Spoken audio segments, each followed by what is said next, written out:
Finux already. He's getting to talk more about IDS and stuff. And we'll do a big warm welcome for him again.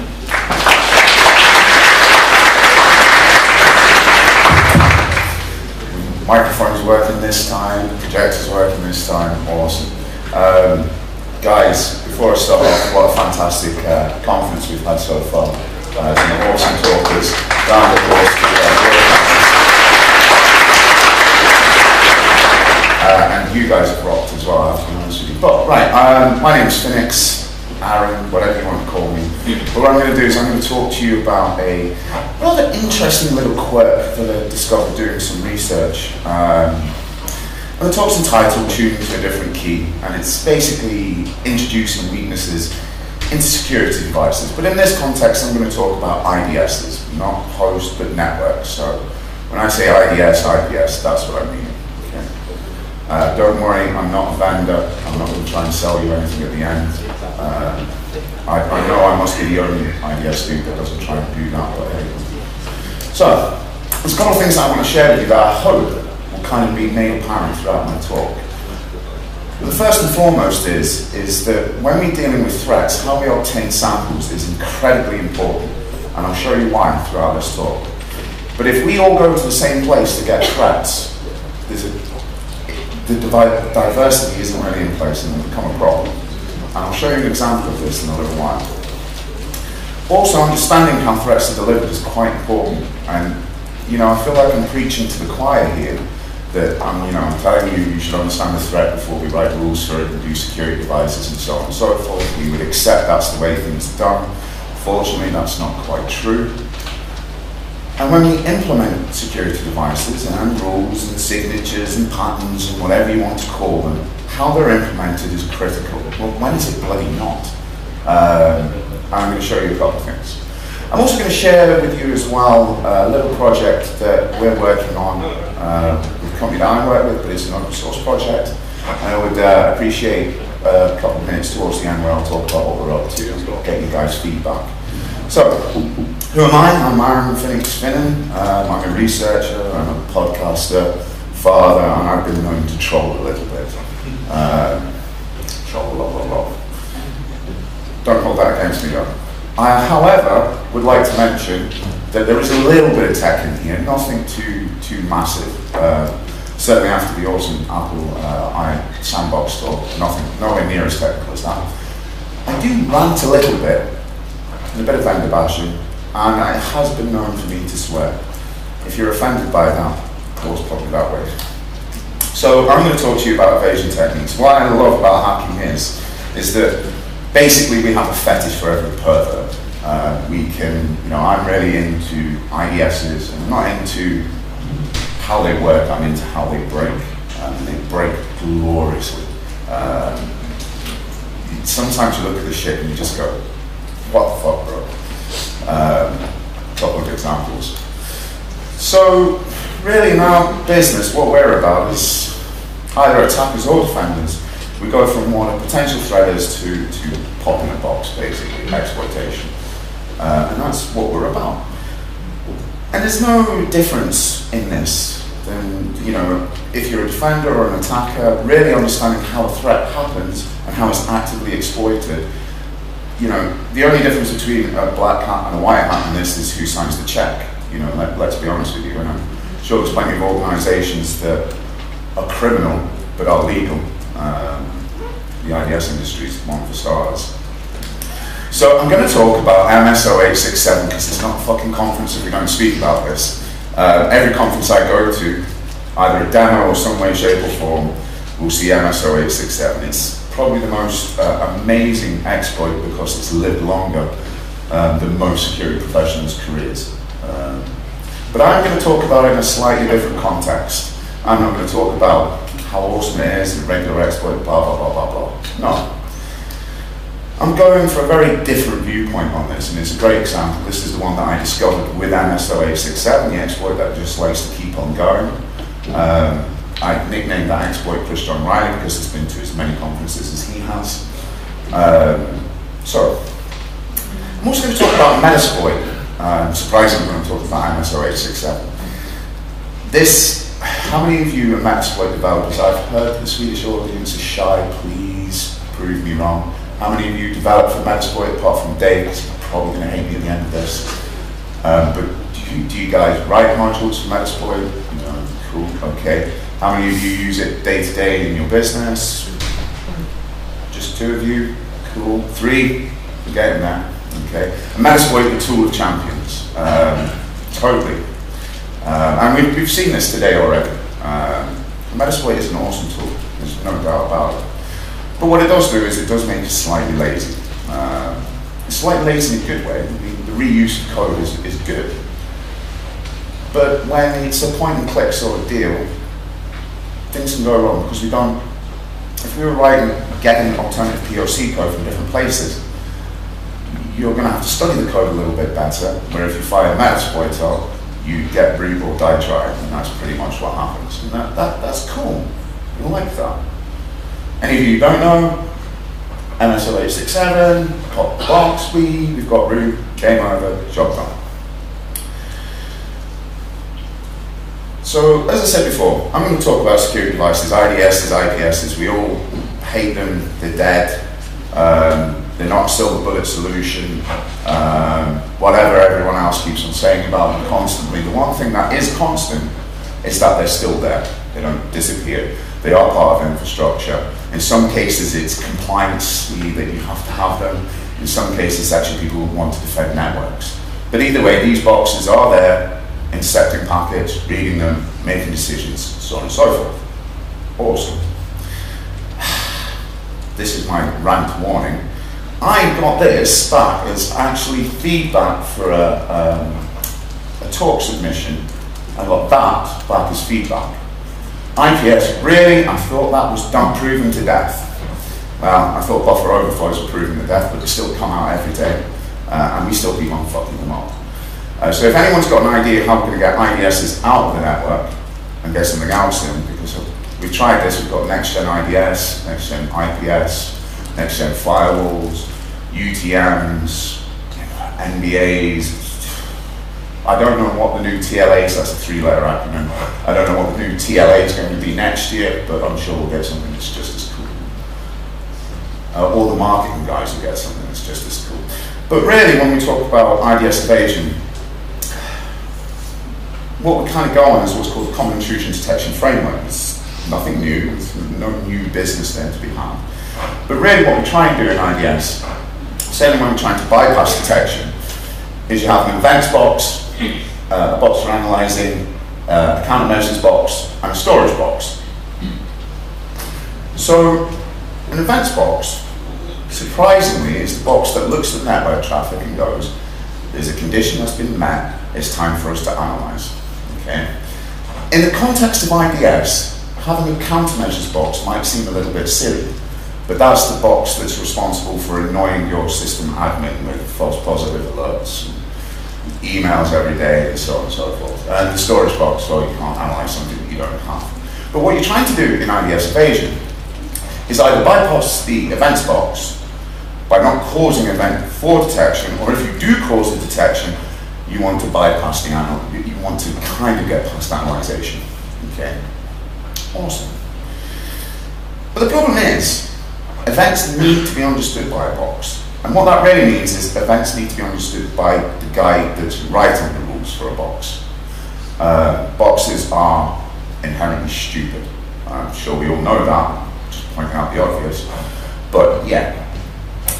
And the problem is once you've got an event, is how do you react to that event? Do you drop it? Do you set an alarm? Do you what do you do? And in the end, well, certainly in network intrusion detection, you really have to take the information that you've got on the wire. You have to take it at face value. You can only analyze what's in front of you. You can't guesstimate, really. I mean, you can make some educated guesses, but that's when shit goes wrong. But yeah, like I say, you can only understand what's on the wire. So my story, because I've been told in presentations you should always have stories, so who am I to break the tail? I was requested to document and prove around 50 IDS evasion techniques. I used to work for a company that produced a tool that you could test IPS systems for evasion techniques.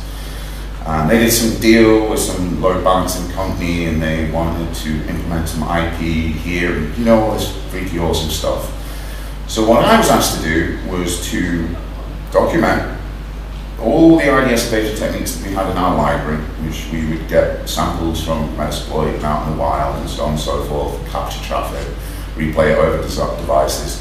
Think a bit like TCP replay, but plus, basically. So, yeah, I get to go off and spend some time researching IDS evasion techniques in sunny Dundee. And so we start off with the HTTP stuff, and basically, you know, I've got to get basically a 2-page document with a brief description, kind of summing up how it's done, how you put it off, and then captures of a clean sample and one with an evaded sample. And this is written for third-party developers. So I had to say to them, it is in this frame here that the IDS evasion technique happens. Okay, you know, when you're doing a GET request or changing it for parameter, you know, changing it to a head or whatever, I literally had to write documents that said, this is the bit that you have to look out for. That was a lot of fun. And HTTP stuff has been around, Jesus, it's been around for years. In '96, I think, Newsham and Tap brought out their paper, which has, you know, some IDS evasion stuff in it, some TCP, IP, protocol ambiguity stuff. Very interesting paper. If you get some time and you're into that freaky stuff, have a read of it. It's a fantastic piece of work. Of course, it's older than my children, but hey, that maybe points out that how bad the industry is, because some of this stuff still actually works. So anyway, I did the HTTP stuff, brilliant. Get into Metasploit, start doing the Metasploit stuff, and I start working with DCE RPC type evasion techniques, which is basically MSRPC, so we do this over SMB. That was a lot of fun, until I got 2 captures that looked identical. Now, I kind of wanted to point out that because I was doing it for third-party devs, my boss said to me, you know, it would be a really good idea. You should use the GUI because you can take some screenshots and do a how-to guide for it. Okay, that's what I'll do. You're paying the checks. Cool. So I'm dealing with this evasion technique called DCE RPC SMB pipe IO. Basically, the bane of my life.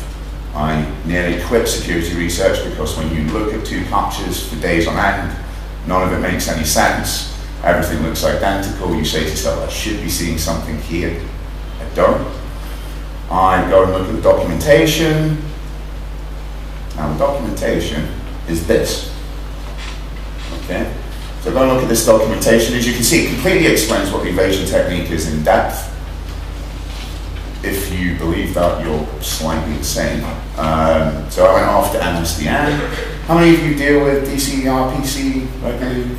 Maybe not even regularly, but have you ever had any fun with it? No. However, when a connection gets set up, they use a thing called I found this out from MSDN rather than from Metasploit. They set up a transaction named pipe. So what this says to me is I'm going to use a different named pipe for delivering the payload. Okay.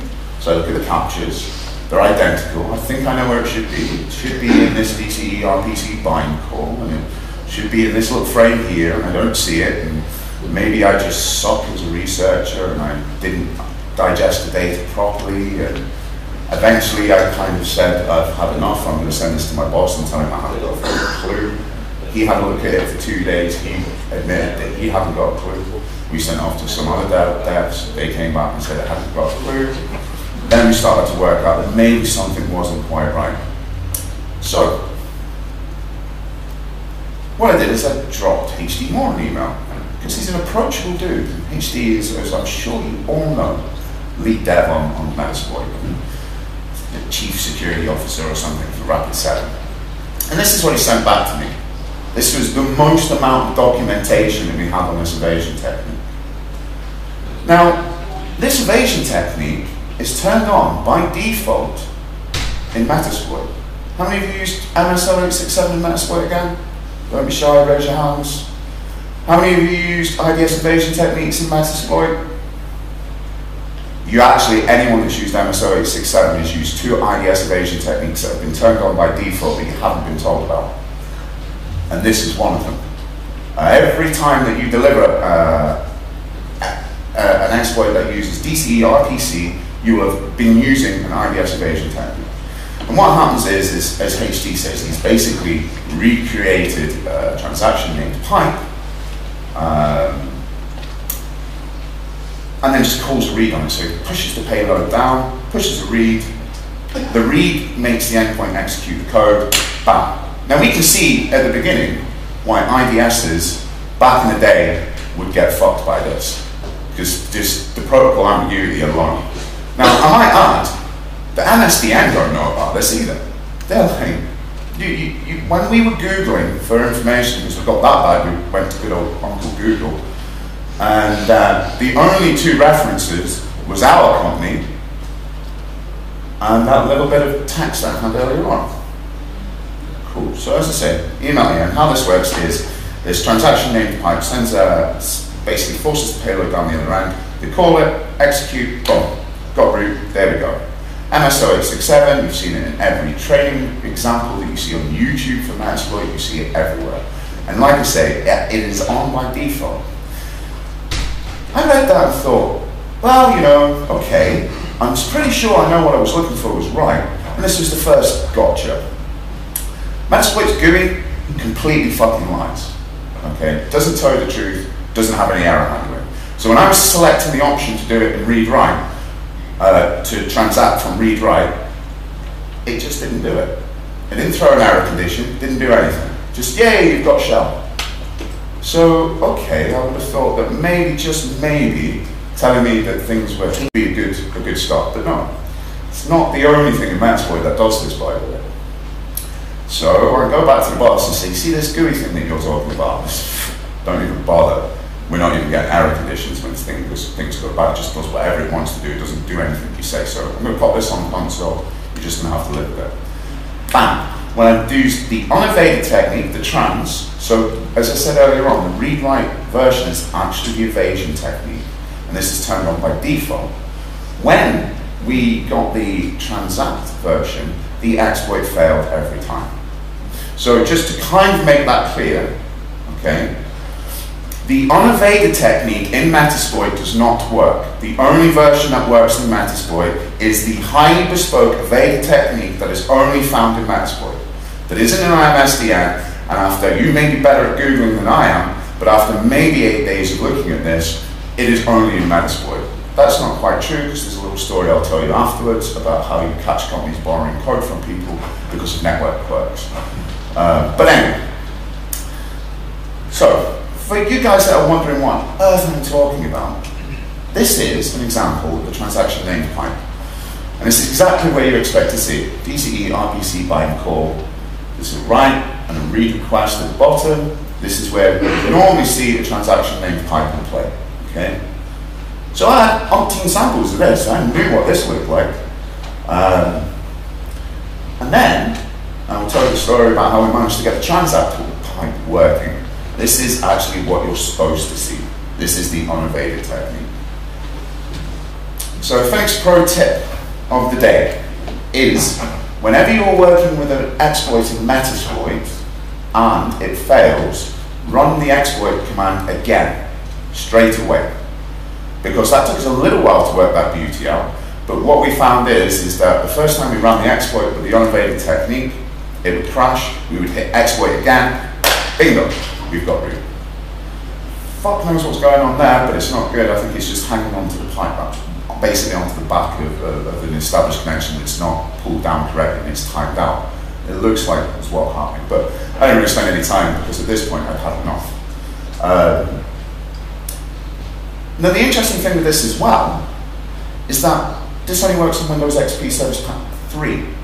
You can't get this to the unevaded technique in Metasploit to work on like Windows Server 2003, you know, all these wonderful Windows boxes you're supposed to be able to pop.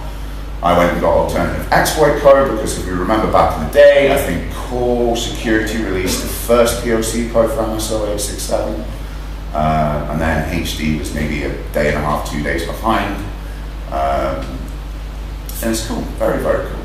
So I knew what it was, I knew what it looked like, but I couldn't get this version to work. And eventually we worked out a way of getting it to work. I got the documentation off, we gave it to the clients. We sat back after 10 days of effort for one evasion technique, which was a massive waste of resources, and started to question how on earth we got into this clusterfuck of a situation. And the start of this is that it's piss poor documentation before we even start. You know, I mean, that is it. That is the only stuff on the internet right now that explains this highly evaded technique. And as I say, it's on by default. But a couple of thoughts started to cross my mind. Started off thinking, you know what? If you didn't know, because like I say, you guys had run that code, but you guys didn't know you were running IDS evasion techniques. So if you didn't know that, I mean, how many of you have used MSO 867 on a test that's got a security device in play? Did you tell your clients you used a highly evaded technique that was only available in Metasploit? Because call me old-fashioned, I would have thought that it was your guys' choice to choose if you're going to use an evasion technique. It's not really Metasploit. And I can see why they've done it. They've got real or die trying, we've got this awesome IDS evasion technique, we've discovered it, let's turn it on by default. The other one that they have on by default is multiple DCE RPC bind cores. The protocol allows, well, you can call it a protocol, it's not got an RFC, but yeah.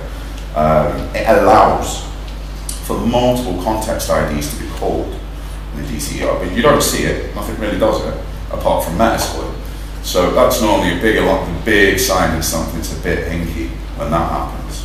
Pro tip like number 2 is if you ever see that in traffic, just drop it. There isn't any application that I've been able to discover that uses this method because it doesn't care about establishing a long-term connection. It just cares about getting code executed on the other end. And that's the end, you just don't find anything in their document. For Microsoft, just don't have any documentation on it. It was an interesting report from SourceFire that I'm going to talk about in a little while. It's very fun. This is turned on by default. And bearing in mind, you can imagine this situation as a tester going, right, I've tried, it's turned on by default, you don't know it's an evasion technique, so you probably start to presume that's the ordinary way things are done. That's the right, legitimate way. I type show evasions into Metasploit. This is the default one. That must be the right one. I will try the evaded technique. Oh, the exploit doesn't work. Oh, that'll be because it's a hinky evasion technique. You wouldn't have sat there and thought, actually, it's a bit strange because I'm running an IDS evasion technique. I didn't tell you that I'm running an IDS evasion technique, and the actual genuine way, the recognized way that the protocol says that you should be doing this shit just doesn't work. So you can imagine that if you don't think about it, you just carry on. And of course, everyone loves Metasploit. Everyone loves Metasploit. Why would you question Metasploit? I mean, HD is awesome, the devs are awesome, awesome community project. I mean, Jesus Christ, you can buy hoodies and caps now. People have tattoos of Metasploit. You know, it's a proper church. And of course, you got root. What more evidence do you need than I've got shell? But as I said earlier on, the transact way of doing things is completely undocumented in Metasploit. That doesn't tell you that that's the proper and right way of doing things. And as I said, the evasion technique, in my opinion, isn't an evasion technique because my thoughts started to go along the lines of, you know what, if those signature developers that IDSs didn't know and used Metasploit and didn't use any other alternative POC code, they'll have written rules that will pick up Metasploit rather than anything else because it's significantly different from the way that you are supposed to deliver this exploit. It's significantly different. It's more frames for starters than the POC code from the core, which is awesome, actually, to be honest with you. And like I say, of course, testers will use what they know best. So I started to think, maybe there's an evasion technique in here by not evading it. Maybe we will bypass detection. It'll turn out that At the same time I had that thought, is the source file guys in? Because there's a question I'd like to ask him. Right, okay. I, at the same time, got a report sent to me from SourceFire's VRT team, their vulnerability research team, about how awesome they are because they had 0-day protection for MS0867. They got HD's code, and wow, we detected it straight away. Call me old-fashioned, right? But what you did was you got a false positive. You can't really call that 0-day protection. And what it is people that know this exploit, it's very similar to an exploit that's called MS06040. Clearly, very, very, very similar. And what was happening with the code was, the alerts were for MS06040. The interesting thing about it is they kind of overcooked the pot. But anyway, 10 pages, maybe 3 of that about how awesome it is because they detected this exploit before they even wrote a rule for it. I call it false positives, but hey ho. Just because you're coincidentally right there was a threat doesn't really make it, especially when you think it's something else. And it's a 10-page report where they go through getting the code, writing this, explaining the exploit into the nth degree about calling the net path canonicalization, blah, blah, blah, blah, blah, blah. And not once in that whole paper did they talk about the transact method. Completely focused on the read-write method. It's not even like a paragraph that said, hey, and by the way, if you use a different exploit code, the delivery method will be slightly different. You should watch out for that. Not once. So I kind of took that as, well, if you knew about it, you'd say something, and if you didn't know about it, of course you wouldn't say anything, because you didn't know. So I got MS0867, took the original exploit code, ran it through Snort, and guess what I got? A shellcode alert, and that was it. This was back in 2011. We're talking about a mature exploit that we know to the nth degree. I mean, there must have been a little bit of your soul that died when I started talking about MS0867 because we're all fucking annoyed, pissed poor of seeing this thing again, right? So, we understand this exploit perfectly well. No, we don't. So, you go through the report, doesn't tell anything, says, this is the way, blah, blah, blah, blah, blah, blah, blah. The other gem in this report was they went to an alternative, they went and got alternative code, downloaded it and tested their signature. And then when you look at the code that they downloaded, was HD Morse code from Security Focus.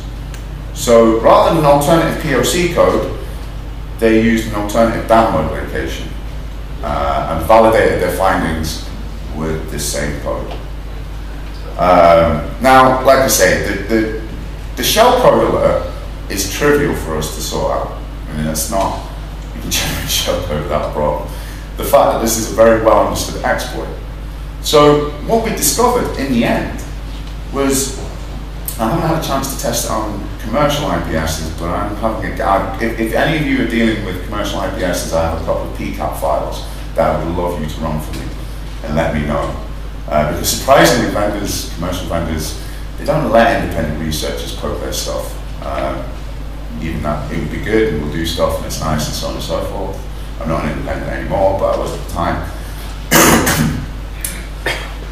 So the other week, maybe 2 or 3 months ago, so I picked on this report a few times because it's awesome. I mean, I think the VRT team at SourceFire are great. I don't have any issue with them whatsoever at all. And I thought it was a good example of when you make an assumption and follow that assumption through, but it's kind of based on spurious sort of position. And we can blame lots of people for this. So as I said, MS0867 only generated when you use like Security Focus's version will only generate a shellcode alert. Well, it will have done at the time of me doing this. I would hope that it's been fixed by now. I haven't played around with it too much because once you spent ages looking into DCER, BC and exploitation, you never want to look at it ever again. And so please, the next like super exploit that goes everywhere, please to God, let it not be DCER, BC. Please let it be something else. And here's some like food for thought. It's turned on by default. This is a big problem, okay? You're running code. We're running code on someone's network that we don't fully understand. And to pick on those people that did raise their hands earlier on, you ran code on someone's network that you didn't know. Do you know what I mean? That's exactly what happened. Now, at first, I was angry that how dare Metasploit turn on an evasion technique by default and not tell us? You know, how dare this happen? Well, actually, no, how dare we let it happen? Because if we had a client that said they were going to run stuff on their network that they didn't fully understand, we'd go apeshit. No. You need to get a policy, don't run something you don't understand. That's not bad. And as the Americans would call it, we're not eating our own dog food. And the problem there. You know, we can talk about good software, but you know, we used to be able to say you get what you pay for it with Metasploit, but unfortunately that joke doesn't work anymore because it's a commercial entity. Well, Metasploit's not, but rather 7R, so okay, we can take it from that. But you know, can we blame testers for letting this IDS evasion technique run across? Well, your billable man hours didn't account for having to sit down and understand network idiosyncrasies that HD developed that didn't tell anyone. And the real bit of zen here, which is the evasion technique now? You know, when we look into this, is it the read-write method that is an evasion technique or the transaction that's, you know, if we take an evasion technique as its truest form to evade detection, then the non-evaded technique works. And that, and hence, becomes an evasion technique. Quite strange, really, when you think about it. Very zen. I did tell you in first that we've got like a fetch for every pervert. You can see like I'm like, yeah, zen and signature analysis. But yeah. But the other big issue is the lack of any documentation. I know someone in the audience that has had a lovely rant with HD about documentation, and I nearly fell off my chair when I read his answer back, which was, Metasploit's got loads of documentation. You just have to look about for it for a bit. Like, actually, no, it doesn't. It's got a lot of documentation about writing modules, but not actually how you do shit. You know, if you want to go and make a map, like as Dave said earlier on, if you want to make a module for Metasploit, probably one of the best documented projects. HD said something awesome a couple of years ago as well, no, even a couple of years ago. He turned around and said, when we started with Ruby, it was terribly undocumented. He seems to have carried that tradition on. But yeah, it does make me want to use TCP/IP to punch you in the face. And that's all fine and well. I mean, long story short, stupid mistake, didn't pay attention to what we were doing, didn't run captures, didn't run full captures on the network when we were testing stuff, didn't analyze it, didn't go to MSDN, you know, we were just a little bit lazy, that's all that happened. So, as I say, I've been involved in IDS, IPS evasion techniques and stuff like that for probably 2.5, 3 years, something like that. I've talked a fair bit about them over, you know, it's been great. I've got to come to places like here, I've gone to Vienna, gone to Germany. You know, being a security researcher, it's a tough job, but today's not one of those days. It's good. And, you know, I've gone over everywhere, and I get asked one question quite regularly. I want to do an assessment. Is there a methodology for testing a detection system? Do you know what the answer to that is? Always no. Strange, isn't it, that we've had these systems out there for so long. If you've had a web application, you developed a web application, or you're testing a web application, there's God knows how many methodologies and guides and tools and you name it. You see that millions and millions and millions and millions of pounds worth of equipment that's sitting in networks across the board that just isn't getting tested. There isn't something that you, as a system administrator or as a network or as a pen tester, can download and say, this is what we need to work on. So recently, I've taken a new job on. And when I first started, they asked me what sort of research projects I would be interested in doing for them. And like an idiot, I actually told them what I thought, and they agreed, which basically made my workload fucking huge.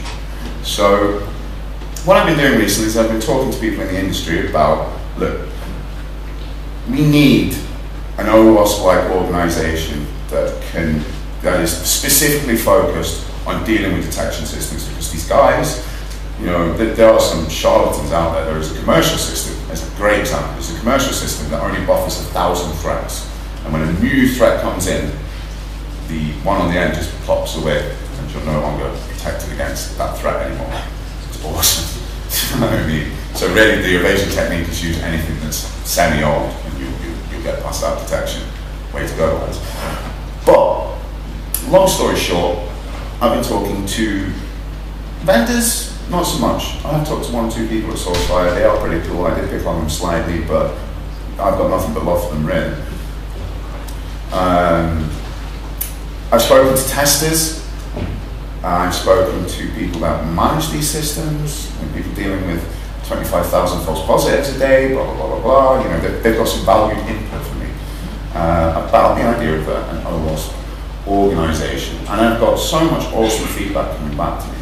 But what seems to be the issue is people hate the IDS game because it's full of bullshit. You know, how many of you have ever had to look through, we call it documentation, but it's sales brochures, to find out, you know, what device. How many of you have been asked to look for an IDS system for your organization? You raise your hands again. Right, shower shit. Did you get any truth from any document that you downloaded off the internet? No. All about throughput. All about throughput. Yeah, but we can handle like 10,000 connections simultaneously in full duplex and blah, blah, blah, blah, blah. I don't give a shit. Do you detect threats? Yeah, well, you know, we've got like layer 2 fallback, blah, blah, blah, blah, blah, blah. Yeah, but what do you actually detect? Oh, we can stop apps. And you know, I saw one a couple of years ago that said it defended against Moxie attacks. I was quite impressed to find out that what you watched out for SSL hacking. All right, but yeah, they basically there's no real truth. Anyone that tries to buy a system, I'm sure there's plenty of organisations that are starting to change that. You know, no doubt about that. But yeah, if you're buying a box, well, it's all about throughput. It's never about detection rate. Well, you know, the knock-on effect is people fucking hate the industry because why would you keep on asking questions just to get bullshit back at you? It's just nothing. It's full of crap, basically. So here's an idea. We take the game back. Enough's enough, right? We need an independent organisation like OWASP that isn't interested in selling boxes, but actually about us producing quality documentation, free for everyone. So if you have a detection system that you want to go and test, that you don't have to go through some paywall or go through some bullshit to get a half-completed document that has no peer review involved in it. So what I'm talking about is early days. I talked about this in London, and I talked about it in Austria last week. I talked about it in London last week, and I'm talking about it here. I spoke to my company about establishing an open source organization, which I'm sure you guys have worked out. That's what my research project is for work now. My company agreed that what we really need is an OWASP for IDS. No wonder, because I ran for about an hour. And they have agreed to donate some of my time to establishing a legitimate legal organization, you know, independent, where people can get involved in, where we can work as a community to build better open source testing methodologies for IDS systems. And that's what I've been speaking to you about. People have come back with some amazing feedback. I had one little bit of negative feedback, which was quite interesting because it was, why are you only looking at network intrusion? It's like, if you want me to write a testing methodology for detection systems in general, I don't have enough years left in my life to do that.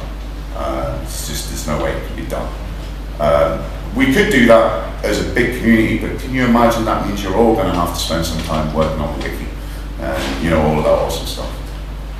Some of the things that people have come back to, like I say, we can't find an open source testing methodology. If you do find one, could you please email me, get in contact with me, send some smoke signals, whatever, just to get my attention, because I haven't found one anywhere. The closest thing that I found is a NIST document back from, I think, 2006, and it's like SP 800-94, and it's like the Department of Business or something like that in America writes these reports. It's the closest thing that I found to methodology. It's 147 pages, and it doesn't really tell you how to test anything. So this is the project that we want to work on, but someone suggested to us, quite famously, I feel quite naive because someone had to suggest it to me. One of the famous things about OWASP was the OWASP Top 10. You've all been involved in it. And someone said to me, why don't you get an OSNF Top 10? Yeah, that's an awesome idea. And then someone else made an even better suggestion and and said, don't be scared of starting off with 5 because it's early days. And really, the idea that we've been throwing around, and I really would appreciate you guys grabbing me and having a chat, especially the guys that look after these systems or involved with them, because I know your pain. It's not nice. You have to make it's always a compromise in one way, shape or form. But we want to produce a document that at least has top 5 issues that you can go and test simply, that you can go back to your vendor and say, look, to be honest with you, I expected it to work this way. Did we fuck up or did you fuck up? We'll go back to management and say, we did some tests and this fact is really bad at dealing with like obfuscation attacks or whatever makes it into the top 5. Some of the criticisms you get from the OWASP top 10 is about it's not democratic, it's not there's no democracy there in what makes it and makes it not. And that's something that I just can't fix at the beginning. It's something that none of us can fix at the beginning. So my suggestion is that we start off with 5, that it started off with interested parties that have got in contact with me or I've got in contact and they've said, yeah, that I'd really like to give you some input. And we produce those 5, we put them out on the internet, and we let 10 evolve at a time. Because my other worry is if we set ourselves a goal of 10, we'll probably force 8, 9, and 10 in there with things that probably just are being there to fill the numbers in. So, it seems logical, it seems kind of simple to say we're going to do it fine, but I also think it'll be easier for us to produce a set of tests that will mark that. Another thing that people have been massively speaking to me about is a pre-deployment checklist. Because there's a theme that runs through most of my email conversations with people about this. And the first one is, yeah, what we really want is we want a deployment checklist because we keep on seeing stupid deployments. And an example of this, I've heard more than once, is QSA going on site, does a check and finds an IPS system between 2 encrypted endpoints. So right in the middle, 2 encrypted endpoints with no means of decrypting it. They were very happy because they've had no false positives. In fairness, they've not only had true positives either. So yeah, it is about maybe getting a document where we can just say, look, these are the checklists. If this is what you want to do this, don't do that. Because, like I say, we all have horror stories. Doug Burke, that does security onions, a beautiful term for this, invisible traffic. And that is like encryption. We've all got some of those stories that are involved in IDS testing. We've all got some of those, and some horrible, horrible stories as well. Deployment guidelines as well, people are very, very interested. You're starting to notice that the fear here is misconfiguration. The methodology people want, really want, but if we grade what people are looking for, the methodology hits about 4th. What people want to do is want to have something to test that they can really look and feel a little bit confident about what's protecting them. Then they want to be able to make sure that deployments are going out okay and that it conforms to some form of sanity.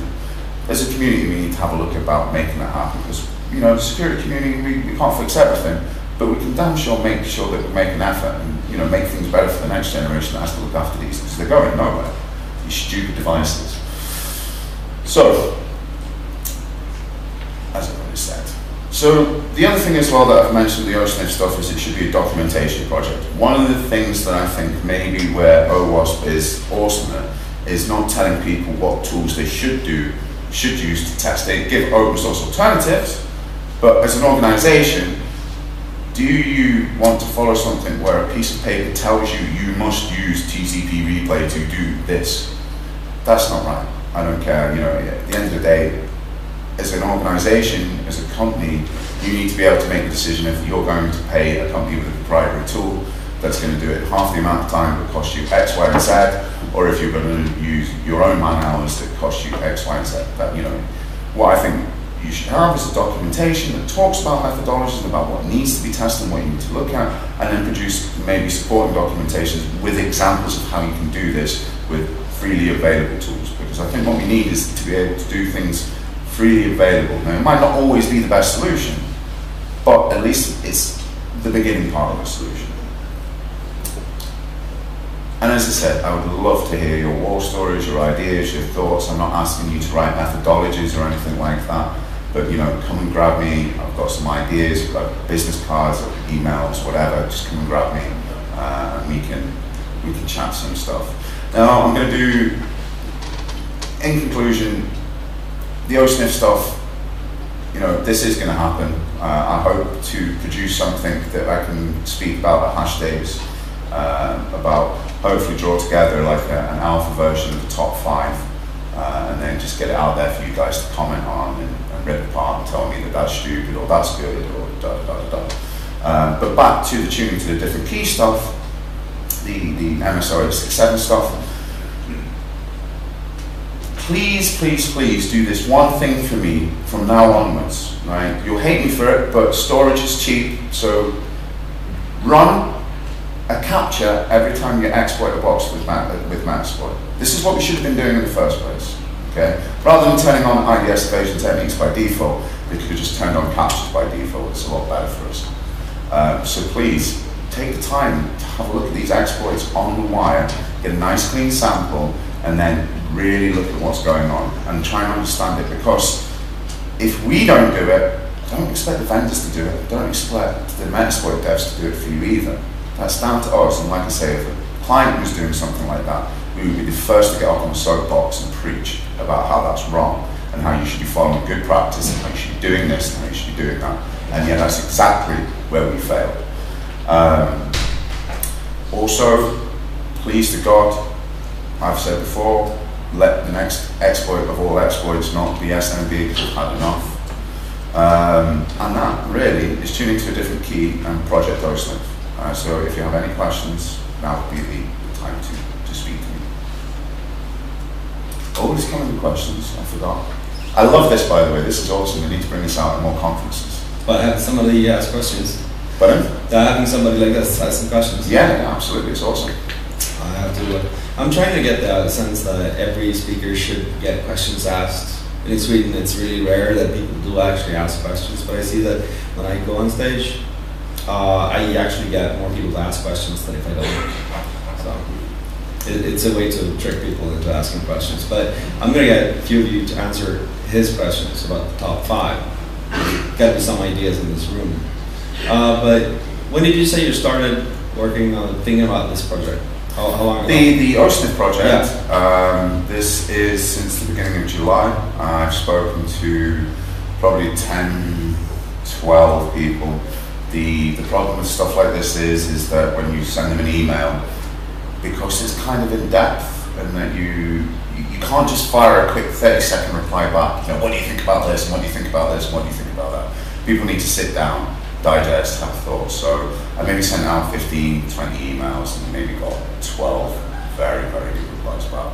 And people are just taking the time on certain other things. But yeah, we've been involved since July. I've had the idea since this shit, to be honest with you, because I don't think if we had an organisation that was interested in a repository of captures that we could use to test certain conditions on if we had that, an organisation that had tested the case conditions for us to use, someone at some point would have gone, what the fuck's going on here? And I think that if we had something there, that would help. And I also think that, like, anyone that's tried to go and get any form of decent information hits their head up against the wall, where at least if we had like an OWASP chapter leader or whatever turning around and saying that's all very good, but our members say this is the information that they want, and I think that we can as a group maybe put in a little bit of collective pressure against them. So it does come from this stuff, the reassembly stuff that I've been involved with TCP/IP stuff, just the shower of shit that happens all the way through it. And how many people do you think have you heard are interested in contributing to this or actually working actively? Like anyone with an open source project, everyone you speak to is in there, oh yeah, that's awesome, I'll get involved. Right. Well, people say that. I've had, in reply to me, I can give you some stats because I compiled them earlier on. I've had over 6 just replies back to me, not mine, almost 10,000 words sent to me in people's opinions and what they think and what they don't think. And we all have, like, when you ask people, because I've been asking the people, so, feel free to give me 10, but if you've got 5, feel free to give me 2, I'm not, this isn't a sales target, don't panic, you know what I mean? Yeah. And you get 5, no problems at all. And there's like 3 things that are generally right on the top there. And then you can just tell which people have got pain with what. So like false positives always, I'm the only one that bangs the drum about the pain of false positives. Right.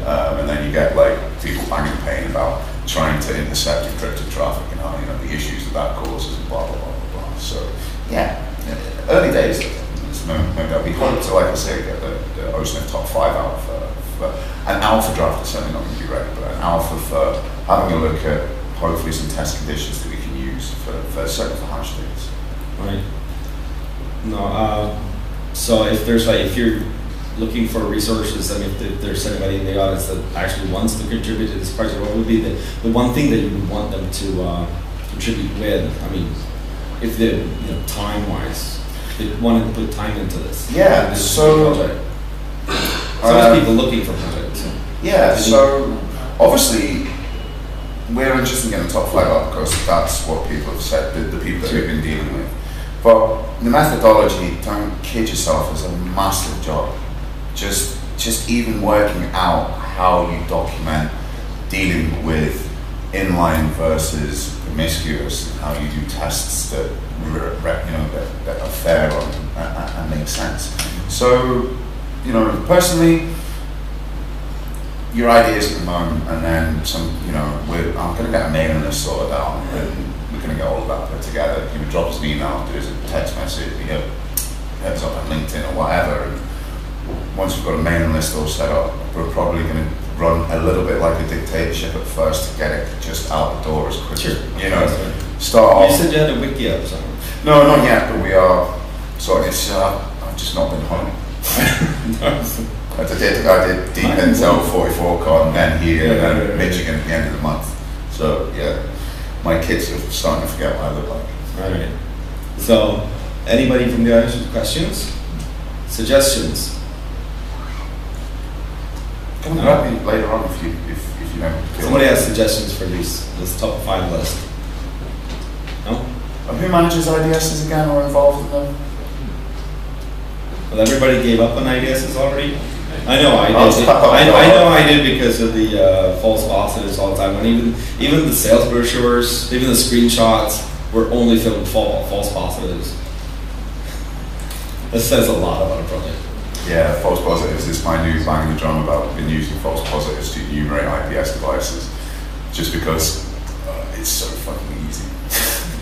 You don't really enumerate an IPS. What you actually do is enumerate the signatures. Sure. But in essence, that's pretty much what you're trying to do anyway. So yeah, we're able to tell. In this case, you'd be able to tell that, you know, you've been able to enumerate that your exploit dev has been using that exploit. You know, so it's crazy moving there. I didn't get to talk about my advanced evasion technique rants. Maybe you should just submit that for next year. No, I've got a cease and desist yet, but I can guarantee you I've got one for that one. Alright. Alright, cool. Alright, thank you, Finux. Thank you very much.